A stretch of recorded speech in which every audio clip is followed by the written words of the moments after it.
Well, folks, thank goodness the NFL regular season has finally come to an end and we get to talk about playoffs. I said playoffs. We get to talk about the playoffs here on the Terranadome. Guess what? Josh Morris, he's back on the show as he will be each and every week for the playoff run. And both of our teams are in action this week, so this should be a good one, folks. The playoff preview, a little bit of setup stuff, and oh yeah, the coaching carousel as well. So stick around. It's going to be a good episode. It's going to be a fast one, so let's go right now.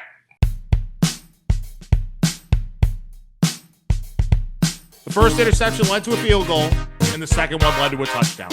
You lost by 3. That's why you don't turn the ball over. We see it every week from multiple teams. It happens all the time, Patriots. Yeah, Pats +8, Pats money line. Book it, baby. Buffalo's going down. No. That's right. That's right. That's right. Respect the flying Elvis. Buffalo's going down. Denver money line. I like Denver money line too. I like Denver money line too. I think this is the week for Philly. Denver is better than that 2-2 record for sure.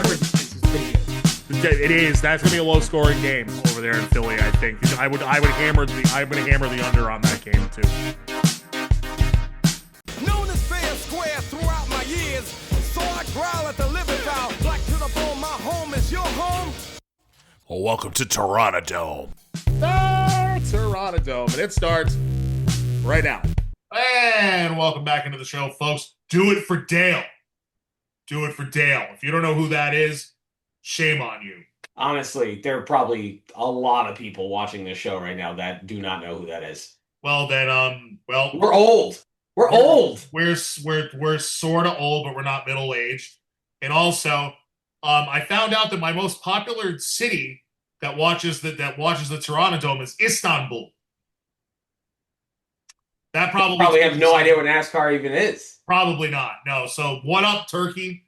Yeah, we're gonna move on from that detail really quick. It's the Terranadome. He's Josh Morris. He's a familiar face, as you know. Josh, I like the backup. I like the background flair. I feel like you should do the show from that spot from now on, but that's just me. Although I'm guessing that's probably not an option. And yeah, we're talking about playoffs. Playoffs. So we're talking about playoffs. We have 7 games this week. 7 or 6? 7? 6. Yeah, 3, 3, and 1. Well, I think we only have 2 on Saturday, so it's 6.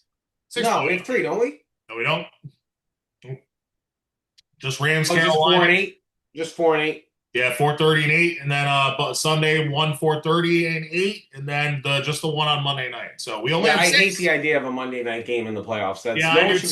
No one should be playing on that short of a week. I feel like that hasn't happened in the past, but because we want to kowtow to all of the different platforms to get to broadcast the game now. Yeah, we put the stupid game on Monday night, which is stupid. I think it's only been like 3 or 4 years. I don't know. I don't like it either, though. I think it's a disadvantage to whoever wins that game, especially when there's at least a solid chance that whoever wins that game will be playing the team that's coming off the bye week in the AFC. We'll get to that later. Let's set up the playoff picture real quick, though, Josh. Going back to Week 18, we are not.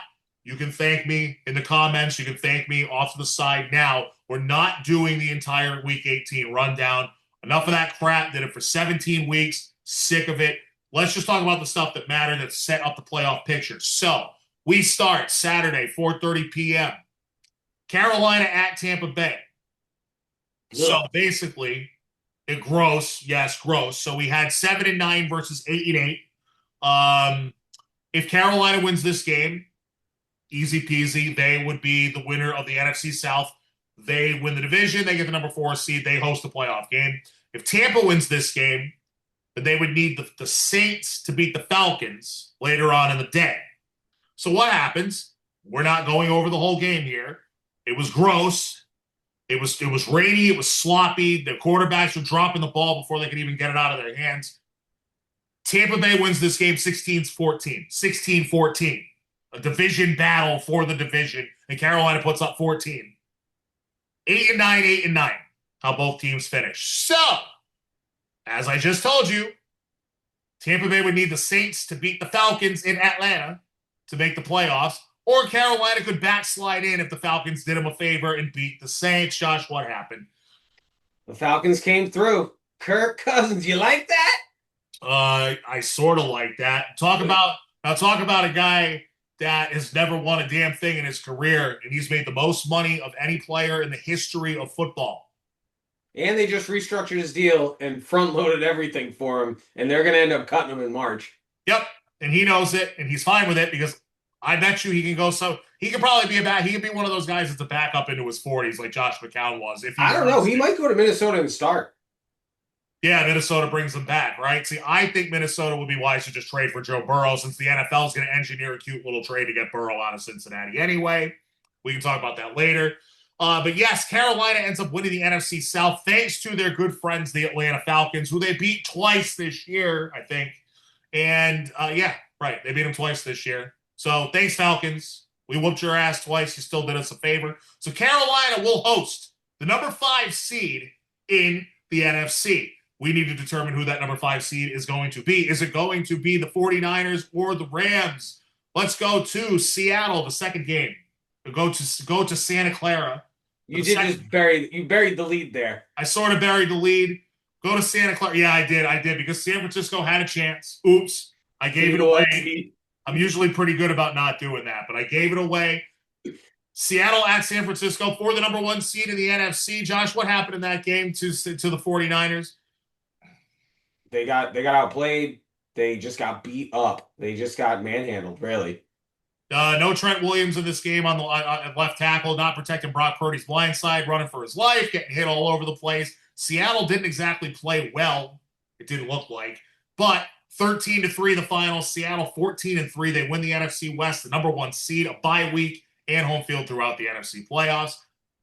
Meanwhile, 49ers, they fall to 12-5. Still an impressive regular season from them, in my estimation, considering for what that team was. Absolutely. Absolutely, and the fact that you had Mac Jones in there, and he managed to go 6-3, 5-3, or 5-3. That's right.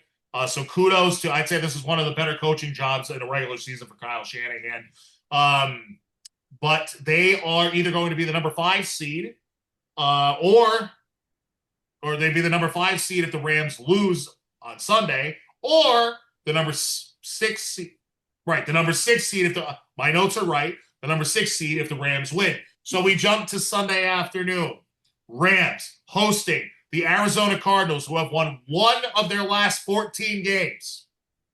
Coming into this one, what do you think happened? Well, Arizona was leading this game 20-16, deep, kind of somewhat deep into the third quarter, and you thought for a second, oh, there's a chance. I did. I was like, oh my God. And then you forgot that they were the Cardinals and that they're god awful. And they proceeded to allow 3 straight touchdowns to the Rams. Rams 37, Cardinals 20. Rams finished 12-5. They are the number 5 seed. They are at Carolina in Kakalaki on Saturday at 4:30. So tomorrow, 24 hours after the show drops. Tomorrow, 4:30 p.m. San Francisco, they get an extra day of rest. They are going to be at either Philadelphia or the Chicago Bears. Didn't bury the lead that time. That game would be on Sunday at 4:30 because the Philadelphia Eagles hosted the 4-12 Washington Commanders. Really, Philly could either be the 2 seed or the 3 seed. And Josh, Philly decided that they didn't care which seed they were because they sat everybody. Commanders beat them 24-17. Eagles will secure the number 3 seed with the loss because they lost the tiebreaker to Chicago head-to-head a few weeks ago. So, Josh, your 49ers at the Philadelphia Eagles on Sunday at 4:30 p.m. We will preview that game later. He's shaking his head. I'm not sure why he's shaking his head. They are the defending Super Bowl champions, but that doesn't look like the same team that was out there last year to me. I would agree with that. We will get there. Only a few more minutes of setup here, I promise. Yes, we had to determine what would happen with the Bears, and I think they played their guys, if I'm not mistaken. They did. They started everybody, and they still and lost. Ben Johnson kind of took a shot at Sirianni. So Well, what did he say?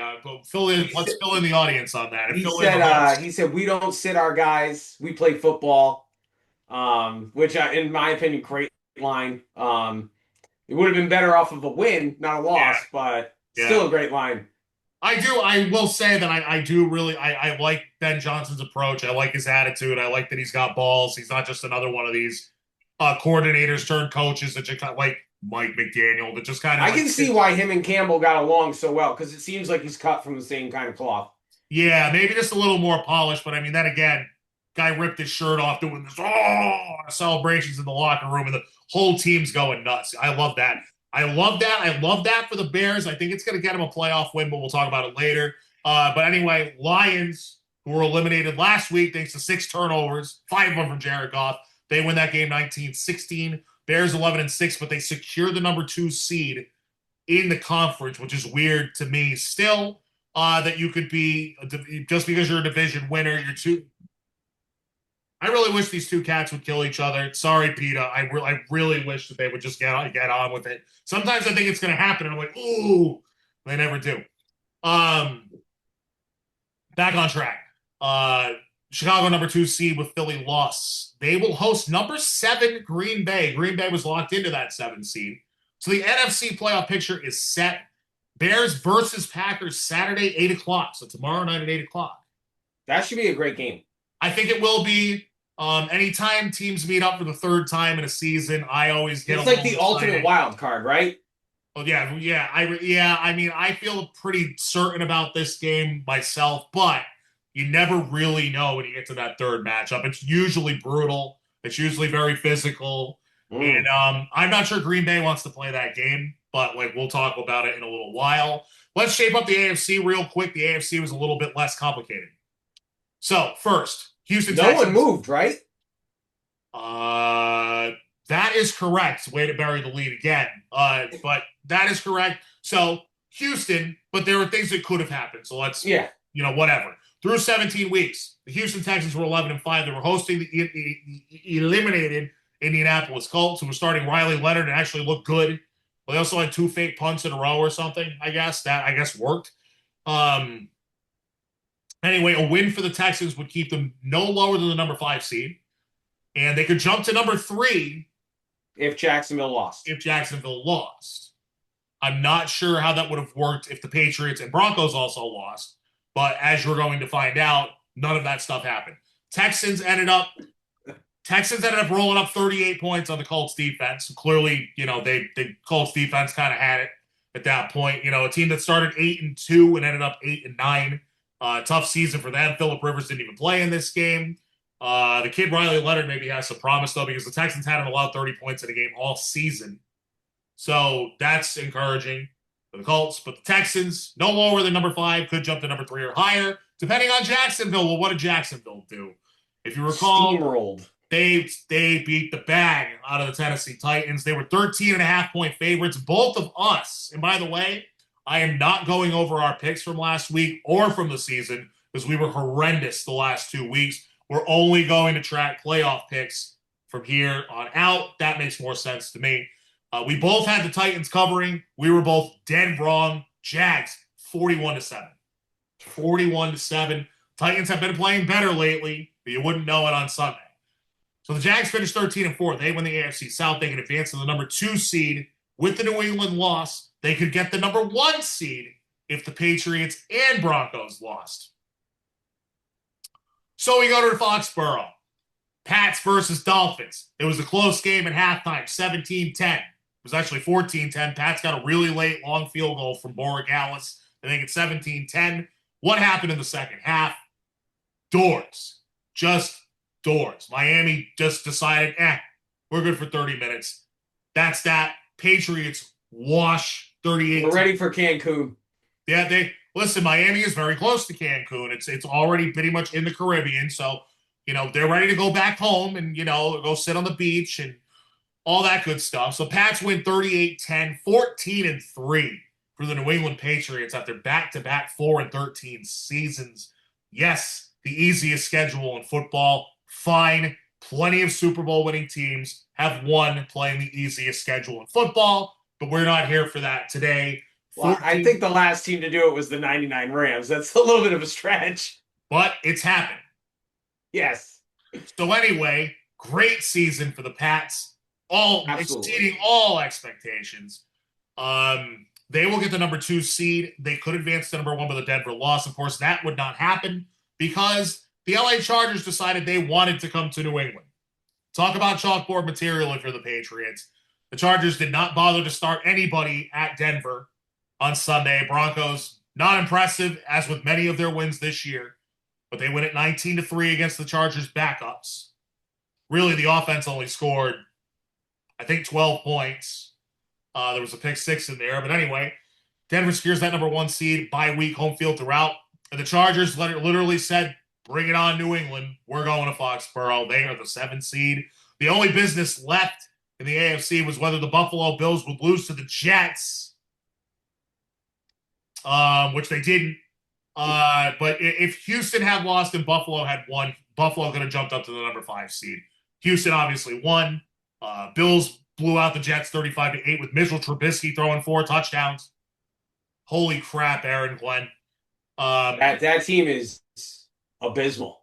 I know that we have a few every year, but it feels like there are legitimately like 5 like god awful, like should be deregulated, like they do in soccer. They move teams down to a different league. You're now D2.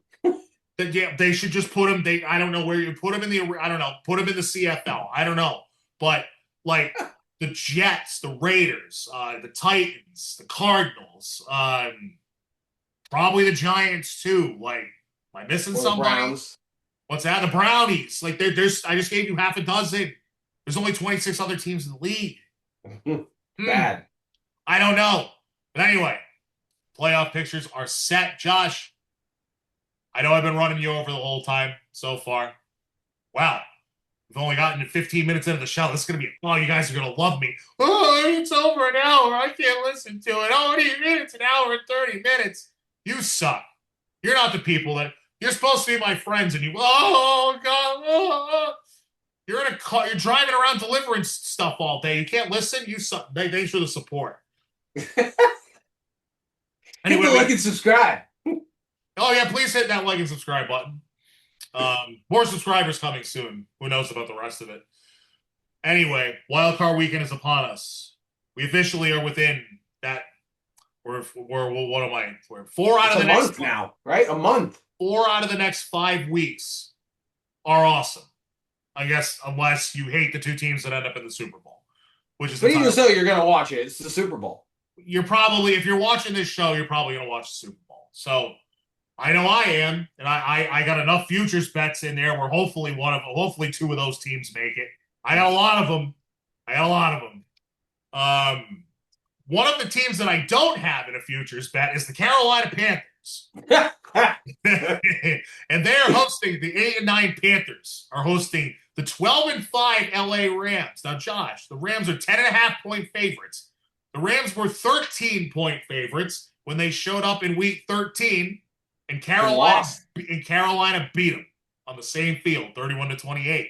There's a 50% chance of rain throughout the game with temps around 65 degrees. The over-under is 46.5 points. Take it away. I mean, I saw the most interesting stat the other day that the teams 500 and under in the playoffs who are hosting a playoff game are 8-2-1 against the spread. Oh, against the spread. I was gonna say that there have been 11 teams that are under 500 that have hosted a playoff game. Yeah, because really the only way you get in is if you win the division. I think they're all in our lifetime too. Right? Seattle did it. What was it? Matt Hasselback, 2007 or whatever it was. And they won a playoff game because they beat the Saints. If you have that home field advantage. There's a chance. Well, Seattle's a big home field advantage. Yeah, absolutely. So I think they're going to cover. I don't think they win. I don't think there's any.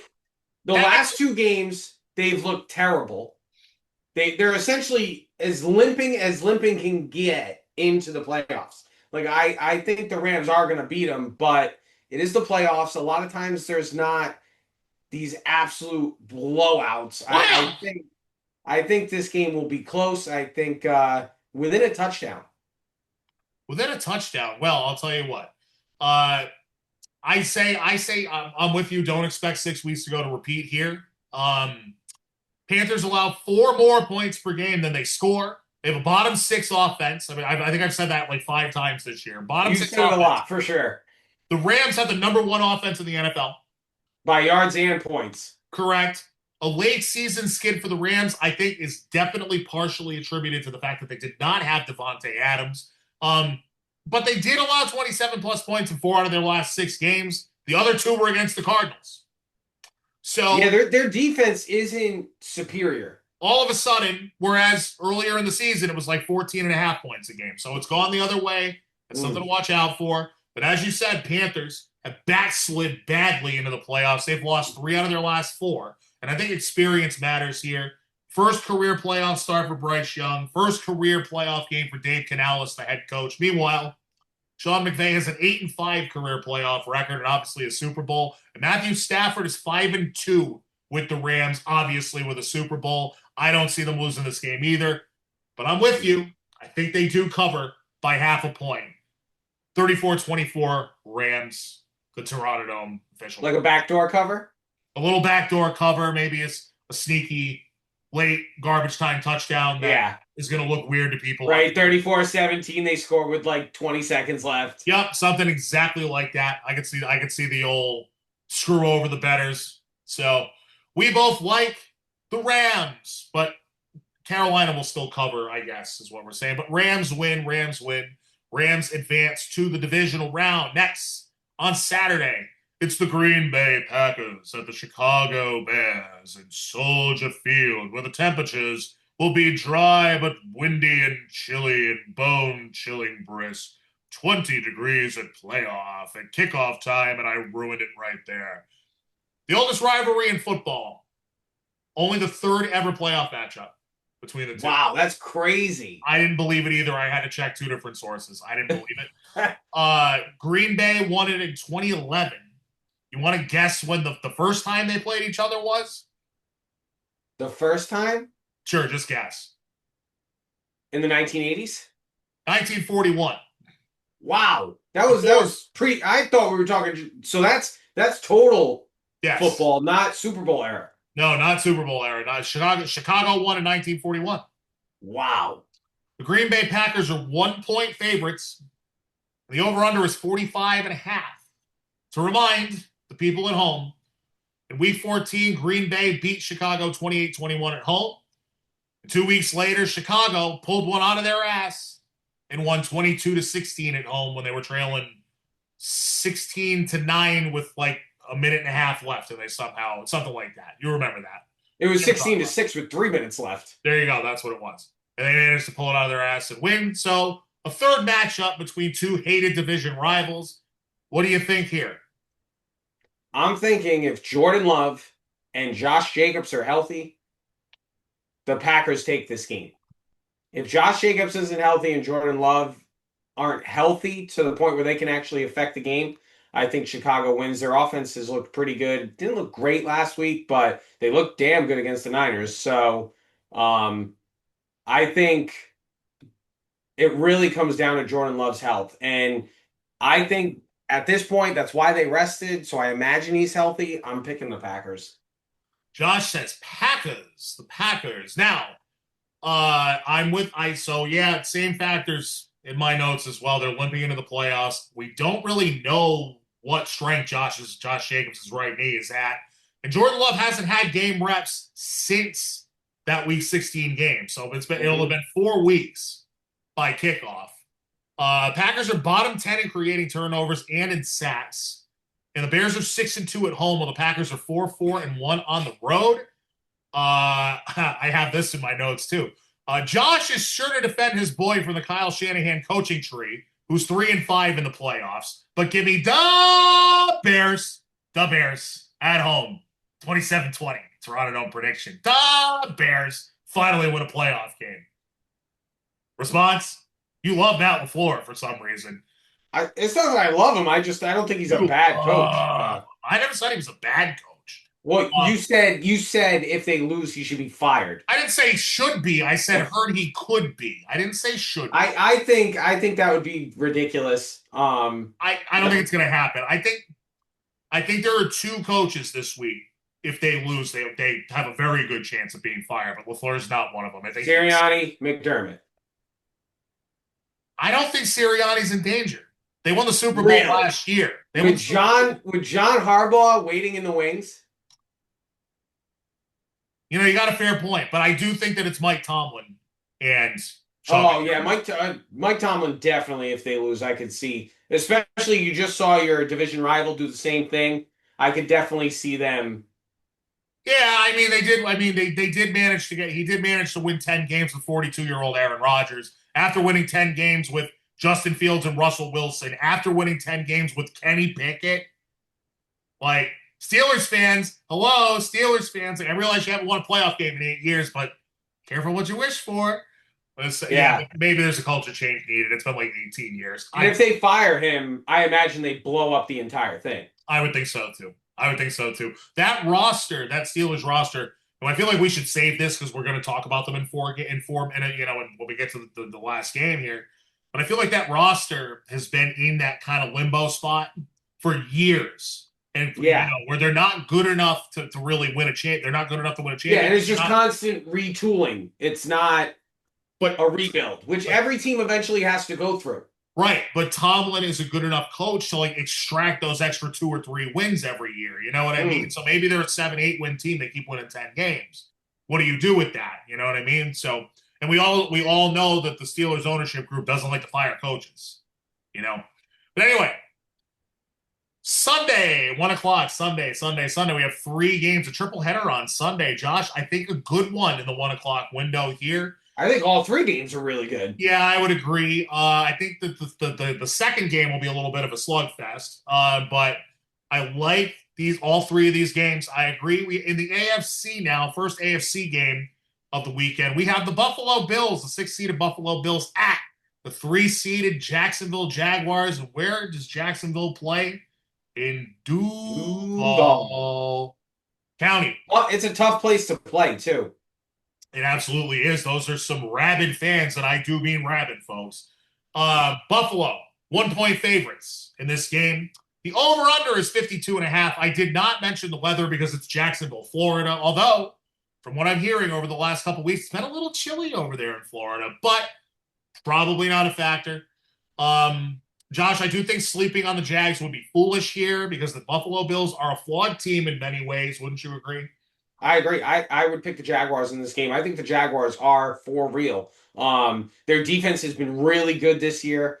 And, you know, you saw what Liam Cohen did with Baker Mayfield last year. He comes in, he fixes Trevor Lawrence. They've gotten the run game going. ETN has been involved a lot. I think they might even steamroll the Buffalo Bills.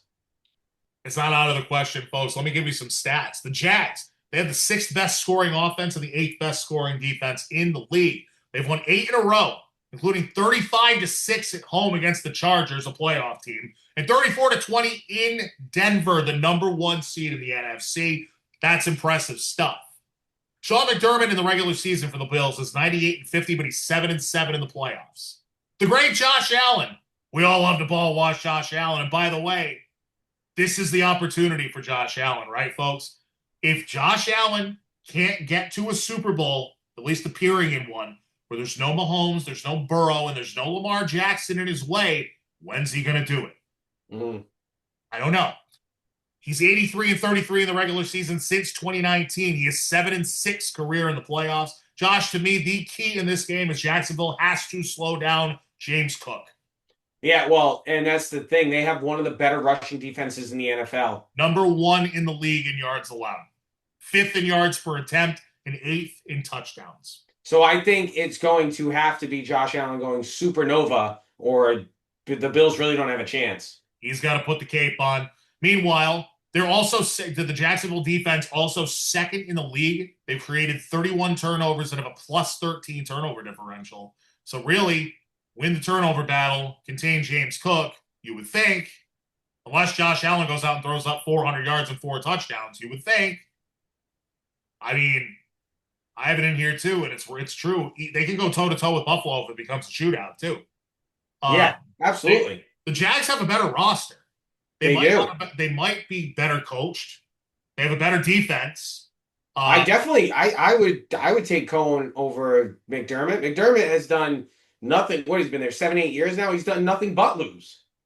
Yeah, in the playoffs, yeah, he's again he's. I mean, 13 seconds. 13 seconds. He should have been fired after that game. I agree with you. There's no way that should ever happen, unless the fix is in. I know I picked Bills to win it all in the preseason, and like I said, if they don't do it here with no Mahomes, Burrow, or Lamar in the AFC playoff picture, I'm not sure they ever will. The window closes on Sunday. I'm with you, Josh. Ball 31-27. Terranadome prediction 31-27. And now we get to talk about our two teams. Coincidentally, I don't have a lot of notes for my team's game. Don't really need them. You're just gonna be going off the cuff. That's all. Sort of. I'm not gonna ball wash him too much. But Sunday at 4:30, stop it. I'm always objective. This is a good team though. Sunday at 4:30, the 6th seed in the NFC, San Francisco 49ers travel to the 3 seed defending champion, Philadelphia Eagles. Niners 12-5, Eagles 11-6. Eagles are 5-point favorites as of today. The over-under is 44.5. The weather expected to be clear and 32 degrees at kickoff. And Josh, the Eagles haven't looked right most of the season, but do have a top 5 scoring defense, but their offense just 19th in the NFL. What do you see unfolding? I see the Niners getting beat up. Just from a physicality standpoint, because of how beat up their defense is and how young their defense is, they just lost another linebacker. They have Eric Kendricks playing. Oh God. Yeah, he's going to be the starting middle linebacker. They just picked up Kazir White, who hasn't played all year. It would be a miracle if they were able to stop the run at all this game. Especially, aren't you in the middle of something? Yeah, well, every time. Right, so they're starting bums off the street, is what you're telling me. A linebacker. Every time your video goes off, there's a new car there. Well, I mean, you can't. Are you just like swapping them underneath? Yeah, it's the same car that I had at the beginning. I had to do it for Dale. No, it's not. Do it for Dale. As I was saying, I don't think, especially if the Eagles aren't ridiculously stupid, they're going to watch tape from last week and they're going to be like, all right, how can we attack this run defense? And I think they're going to heavy dose of Saquon Barkley. I know what you're about to say. No, that was it. Just a heavy dose of Saquon, and I think he's gonna beat them up. Only because I just don't think the Niners can guard the run. They can't defend against it right now. Like I was watching the game with my pops Saturday, and I was shout out Pops. Shout out. Shout out to Pops. I was screaming at the TV because their tackling lanes were terrible. They weren't filling the right gaps. I'm like, I am just some scrub in a chair. I'm like, how do you not know this? That you are missing gap integrity by miles. Like, you're just completely missing them. A scrub on a chair with one leg, by the way. Yeah, it was insane. I was so upset watching it. And from a fundamental standpoint, I'm like, I don't even want to go to the playoffs because I think they're gonna get killed. Wow. 10 to 14 points, I would say. Wow, really? Especially because here's the thing. I don't think Trent Williams is going to play. I don't think he is. He practiced yesterday. I don't care. The guy's 300 pounds. He hurt his hamstring, man. Like a 300-pounder with a hurt hamstring. If he plays, that'll even the odds a little, because you saw what happened to Austin Pleasance last week. He got absolutely killed. He got killed. Wow. This is tough. This is tough to listen to. This is our resident 49ers expert and 49ers fan on the Terranadome. Yeah, you know what? And I texted you, and I wasn't even joking. Like, if they make a deep playoff run, I know someone's going to snap their Achilles and be out all next year. Like, just put a fork in us. Let us go home and start over. Maybe move your practice field away from a giant electrical substation and stop getting everyone hurt. I'm so glad I sent you that information so you could use it in the show. Dude, it's spreading like wildfire now. No, well, I'll tell you what. So this guy actually knows the 49ers from like the back of his hand. And now I'm going to sit here and I'm going to go completely in the other direction with him. So here we go. All right. Eagles haven't looked right. I told you that. Jalen Hurts is the ultimate fool's gold for quarterback during the season. 33 total touchdowns, 25-8. 36-45 total yards, 421 rushing, only 6 interceptions, 45 fewer rushing attempts from last year. Offense is broken. Broken. Saquon Barkley had 1,180 yards. If it wasn't for 2 of his last 4 games being well over 100, he would have barely crossed the 1,000-yard mark. He's not the same. Meanwhile, the 49ers are 7-2 on the road. They're 7-2 on the road this year, and Brock Purdy's 7-2 in 9 starts. He's completing 69.4% of his passes, 20 touchdowns, Nice. 10 picks, 241 pass yards a game, over 100 rating. I think Trent Williams does have to play in this game. Ice up, son, as Steve Smith would say, 300 pounds. How do you have a hamstring injury, you bum? Get out there. He'll be out there. If he's not, yeah, Eagles probably win. But here's the thing. Eagles, they allow the fewest passing touchdowns in the NFL. That's not great. But they are 22nd in terms of rush yards allowed. Feed run CMC. They've allowed 20 rushing touchdowns, which is 8th worst in football. I don't know how it's going to happen, but I think crazy. the Eagles are frauds. Frauds. I saw a stat. 4 times they have not scored in the second half. The other team, Eagles? the Eagles. The other teams that haven't done that, the Browns, the Raiders, the Titans. It's like, I will agree with you. Offensively, Kevin Patullo has sent them back, it feels like, years, right? Because with Kellen Moore last year, they were so much better. But I still don't have any faith in the Niners. Terranadome official pick. Josh says Eagles. Terranadome says 49ers. The win? 24-20. San Francisco. The win. San Francisco. Okay, I'll take To it. win. 24-20. That's right. I cannot see this Niners team with all the resiliency they've shown this year. I cannot see them being one and done. Eagles are broken. They're frauds. Sirianni's a bum. Niners. All right, here we go. Sunday night. I'm pretty sure Josh is going to pick the Chargers now because he loves the Chargers. But I do love my hates his own team. Superchargers. Superchargers. That's what's going to happen. Okay. Sunday night, 8 o'clock. Got to reel it back in. Trying to be somewhat professional. What are you guys, 3.5? Patriots are 3.5-point favorites. It's the 7th seed LA Chargers at 11-6, traveling to the 2 seed New England Patriots 14-3. Patriots favored by 3.5. The over/under 46.5. Freezing-ish temperatures expected at kickoff, but clear skies for kickoff. This season, the LA Chargers are 3-3 against winning teams. That does include when they packed it in Week 18. But the Pats are just 1-2. 1-2. At the time, they were playing teams that were winning, but since those teams were not winning, like Tampa Bay and Baltimore, Baltimore was 500, but whatever, shut up. Yeah. Chargers have scored 22 points or less in 5 of their last 7. The other 2 were the Raiders and Cowboys defenses that they played against. By the way, all 3 of the Pats' losses were at home this season. Pats, 2nd best offense, 3rd in total yards, 4th in passing yards, 6th in rushing yards, 4th in rushing TDs, 9th in pass defense, and 6th in rush defense. How are the Chargers going to win this game on Sunday? Go. I think they're going to have to pass a lot. The Chargers don't have a great offensive line right now with the injuries, but the Patriots have one of the worst pass rushes. They only average 2 sacks a game. They were towards the bottom half in defensive pressure. Tied for 6th fewest sacks in the league, yes. Yeah. So they're in the bottom half there. And so that's going to give Herbert time to throw. They do have some good skill players, Gatson, Allen, McConkey. Hampton's no scrub coming out of the backfield. So I think they're going to have to throw the ball because I think the Pats are better against the run. I think up front they're a little better. Milton Williams should be playing, correct? Oh, he played last week against Miami. He was a force. So that is a huge deal. That makes all the difference to have Milton Williams and Christian Barmore in the middle of that defense. Good luck running the ball against the Pats. The only way they're going to really have to spread them out and try to beat them down the field and passing the ball. I think that's the only way they can win. Defensively, they're a good team. They're a good team, so I think that part of the game will be a slugfest. Josh McDaniels going against I think it's AJ Minter is their defensive coordinator.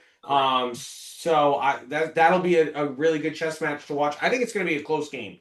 I did see a very interesting stat that when West Coast teams travel to the East Coast for a night game, they have a better output than the East Coast teams because of the body clocks.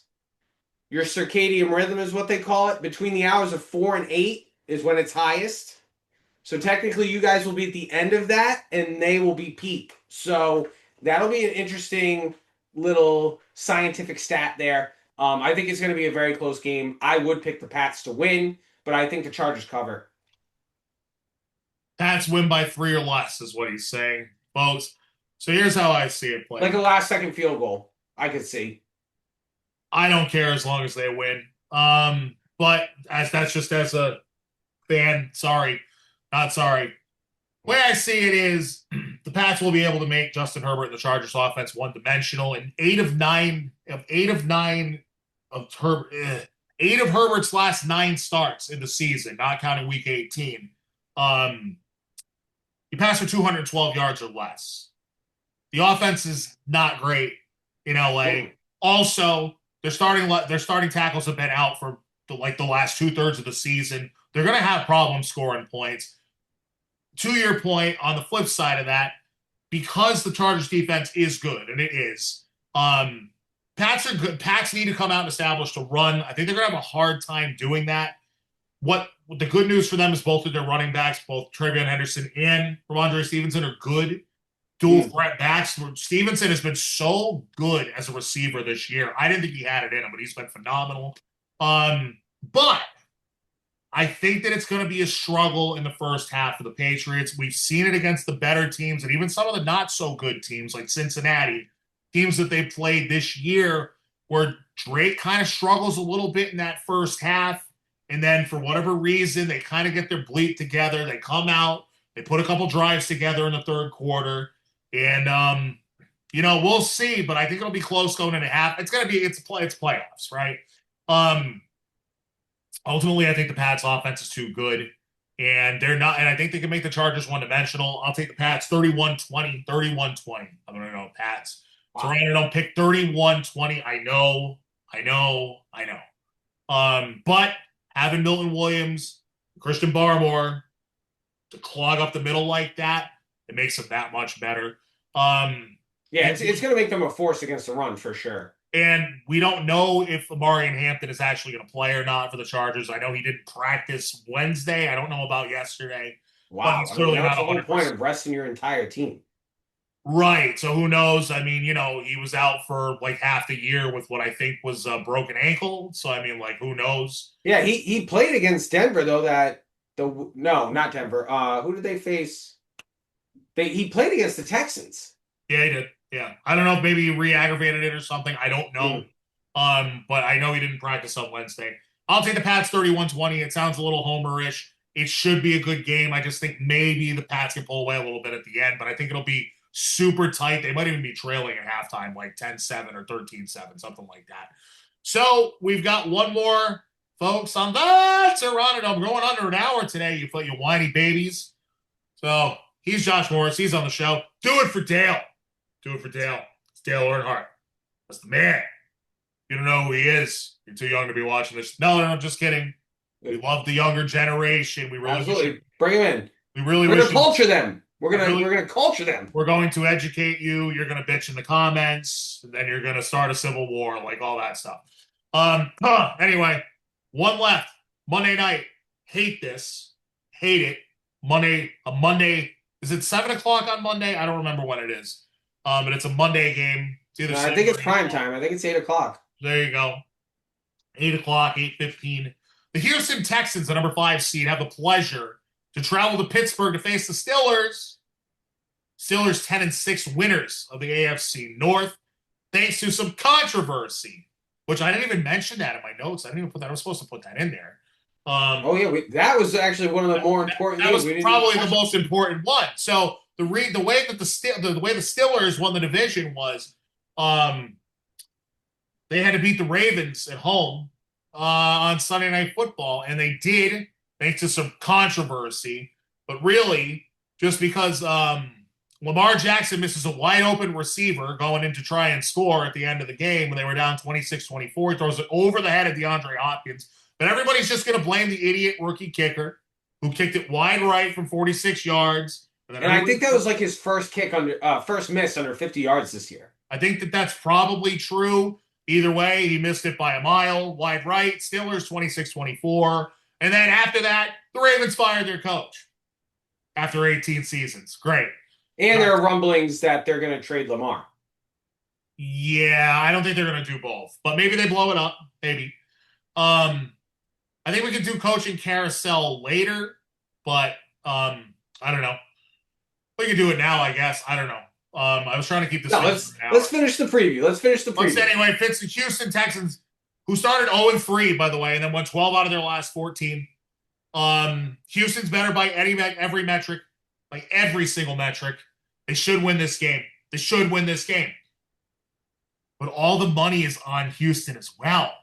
So what usually happens when all the money is on one team? What's going to happen here? Well, I don't know. The Steelers haven't won a playoff game in 8 years with Mike Tomlin. So what gives? You want to hear this? You want to hear this nugget? Sure. I've seen this going around on Instagram today. It's the craziest stat. So the Steelers haven't lost a Monday night home game since 91. 23 straight games. That's ridiculous. And the Texans haven't won a road playoff game in their history. They're 0-6. So everything is pointing towards the Steelers winning this game. Plus all the money's on Houston. Yep. You look at these two teams and you go, the Texans should kill them. They should. I will say, Houston doesn't have a very good offense. Their offense is subpar. Yep. Their defense is elite. Yep. So, do they score enough? Because it's not like Pittsburgh's defense is terrible. So a subpar offense could, not maybe score 17, 20 points, and it lets them hang around, and, the Steelers could pull one out. But everything in me says Houston is just such a better team. So are you picking Houston? I think I have to, even though, all the stats and alignments tell me to go with Pittsburgh. I have to go with Houston. Well, that's a perfectly logical pick, ladies and gentlemen. It makes perfect sense. Houston's a better team. Steelers 10-7, Houston 12-5. Steelers just lost 2 weeks ago to the Browns, put up 6 points. You don't think you can wrap your head around it? He just gave you the stats. All the money is coming in on Houston. Steelers 17-13. Gross. See, that makes sense. Like a very low-scoring game. It's got to be low-scoring. It's going to be gross and ugly, and everyone's going to be like, why are these 2 teams in the playoffs? Steelers are going to win, and it's going to be gross, and I feel icky about it. Give me Pittsburgh. Tomlin wins his first one in 8 years. He's going nowhere, I guess. And this is a huge game, and I haven't really heard the narrative behind it, but this is a huge game for Stroud. Yeah. Because now you're going into your contract year where you're going to want money. You're a first round pick. You're the franchise quarterback. You're going to want that $50 to $60 million range. I don't think the Texans think that of you. He's not. I don't think that anyone across the league thinks that of him. So if they lose this game, what happens to the Texans and CJ Stroud? That's a really good question. Right? And it hasn't really been thrown out there on any of these TV shows or any of these radio shows. It's like, I don't know. To me, that's a huge narrative. That's a good pickup by you. Yeah, that's pretty good. It could be make or break for the kid, because then is he going 1-2 year deals at $30 million to try to prove himself? Like, what does it look like? That's a good point. I think that's kind of what he's going to have to do. Maybe a la Sam Baker? Darnold. Sam Darnold, Baker, that kind of model. Yeah, I think it might. No one's going to give him that kind of bag. He hasn't proven it. Furthermore, he hasn't even been on the field half the time. So yeah, right. They went 3-0 without him this year. Yeah. Davis Mills' neck got him 3 wins in 3 games. So that's a great point. That's one to watch on Monday night, folks. CJ Stroud is at his last game as a Texan. Oh, look. Look at this. First time I've gotten him on the show. He's doing it for Dale. Idiot cat. Doing it for Dale. Doing it for Dale. There he is. Look at that. Look at this little one. Look at him. Up that camera. Up. No. All right. I was gonna say, at least it wasn't his butt. Oh no, that was Spook's ass. Was the last time we had a cat butt on here. Yeah, no. Oh, you good little guy until he's peeing everywhere. Well, do you want to do? We have about 5 minutes. Do you want to do coaching carousel stuff or not?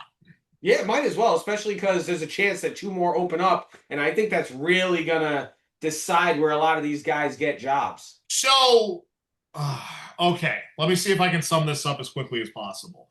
So we had 2 late ones, but we had 6 right off the rip, right? So Tennessee,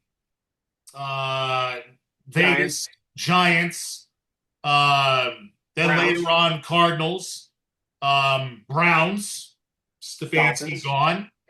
No, there was one before. I'm thinking of there was one more before Harbaugh and McDaniel. Tennessee, Arizona, LV, Cleveland, New York. Who is it? Well, this is good stuff. Should know this. I should know this. It'll come to me. No one from the East on either, right? And NFC East, AFC East, both fine. Raheem Morris, my cousin. Raheem Morris, there you go. So Falcons, Raiders, Giants. Are you kidding me? Cardinals, Browns, and Titans, right? Titans. So there's 6 right off the bat. Then a couple surprises because at first, first of all, that was Black Monday for coaching. And then on Tuesday, the Ravens decide they're going to fire John Harbaugh after 17 seasons. And then once Harbaugh gets fired. And then now Miami said they were going to keep Mike McDaniel. But oddly enough, a day after Harbaugh gets fired, or 2 days after, because McDaniel got fired yesterday. Yeah. 2 days after John Harbaugh gets fired, now Mike McDaniel's fired. By the way, they told Mike McDaniel that he can help them pick the next GM, too. Doesn't look that shady at all. Stephen Ross is a piece of garbage. No kidding. A lot of these owners are, but wow. Talk about lying to the poor kid. I mean, he was probably peeing his pants as his peeing his capris as it was. You know?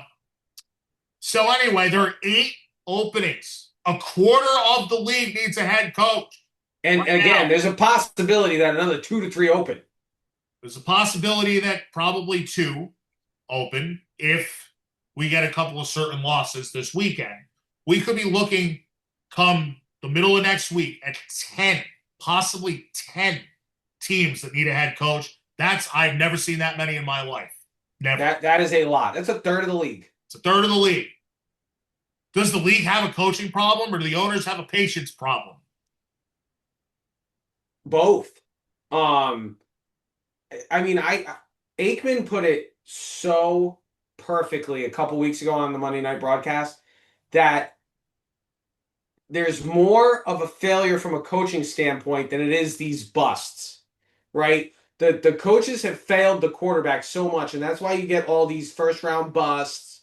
He never got to where he was supposed to be because these coaches are terrible, and then they don't have enough time to put in a system, which is where what you just said, the owners being impatient comes in, where if you don't have a coach and a GM coming at the same time where they can establish a philosophy, establish what their vision is, it's never going to work. You look at someone like Lynch and Shanahan. Well, 9 years later, you see the fruits of that because they have been able to collaborate and go, okay, this is what we want from our team, and it works. If you don't get that, it's just anarchy because you got a GM who's picking who he wants, and then the coach is like, yeah, but he doesn't really fit my scheme, and it's just a bunch of garbage. Yeah, I think that it's more than half the league that's got a serious problem, and it starts top down. It starts with general management, and then it comes down to there's not enough good coaches left, and then you have the watering down of the game itself, where now you're getting these kids coming out of college that don't know how to read a defense. It's a lot of this. That's why the old guys like Stafford, who's probably going to win an MVP this year at like 38 or 37, whatever it is, that's why they can still ball out. That's why Phillip Rivers can walk in off the street after 5 years and pick defenses apart because the defenses aren't that complex because these kids don't know how to read them. You've got a systematic problem now in football. I don't think it's going to get. Listen, I'm going to put it to you this way: 15 years ago, I was 20. I was more enthralled by things, right? But let's call it 10 to 15 years ago. Every single primetime game, you had to watch that game. Every single 425 game, you had to watch that game because you were getting the best of the best. And it's just not like that anymore. It's not like that anymore. And no, not when half of our show is dedicated to crap bag. I at least had 2 or 3 of those shows this year where it was dedicated to crap bag. Hold on. I hate when they go on the TV stand. I hate it. Yeah, and I don't see it getting any better. I'm going to tell you why. Because there is so much sports gambling, as much as you and I enjoy it, sports gambling, the influx of money and the influence that it's having on the outcome of these games is going to ruin every single professional sport that there is. Every single one of them. Without a question. Maybe except baseball. You've already seen it infiltrate the NBA. The NBA is the worst.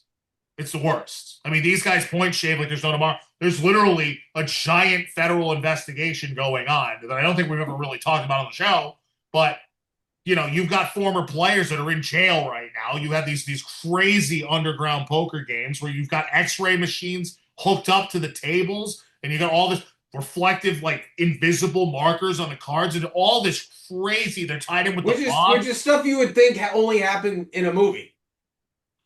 I think what we're coming to find out, my friend, and I don't want to cross topics here or offend anybody or anything, but I'm starting to figure out that the world is a stage and everything we're watching is a movie.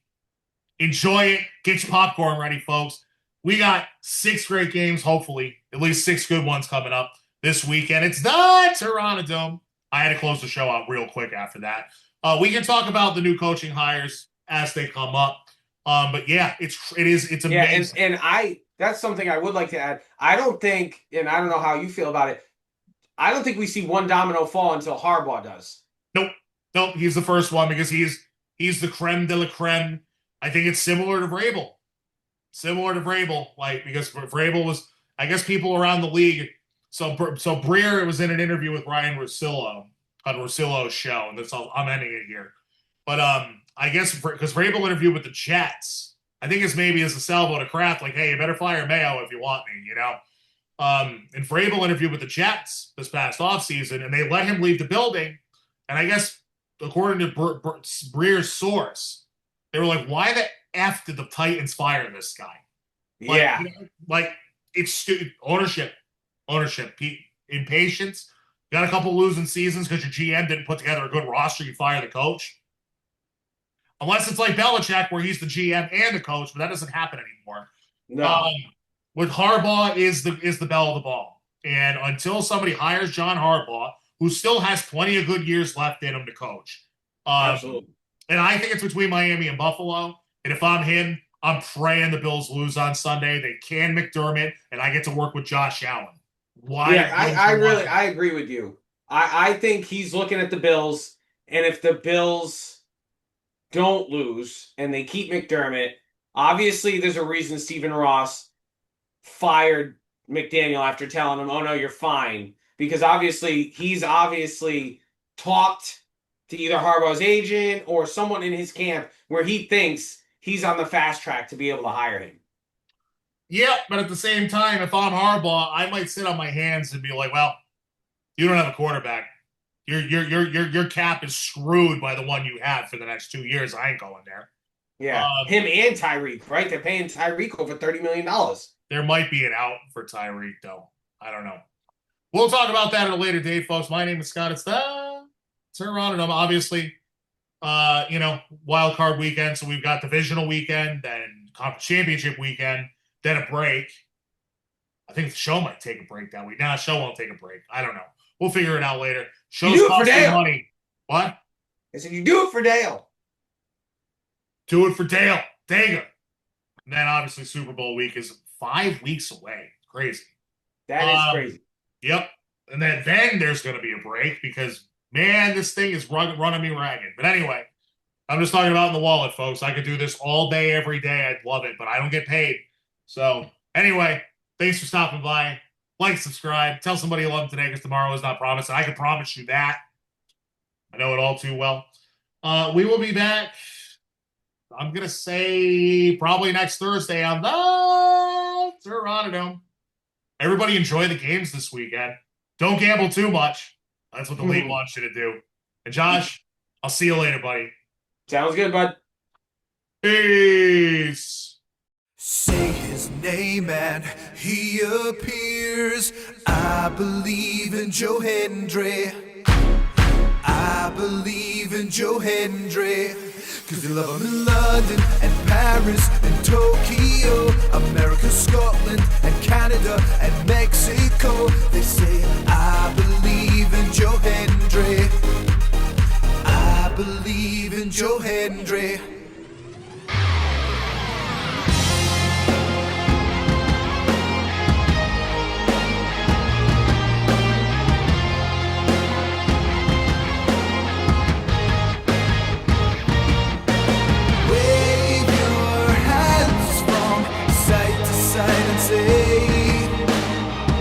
I believe in Joe Hendry.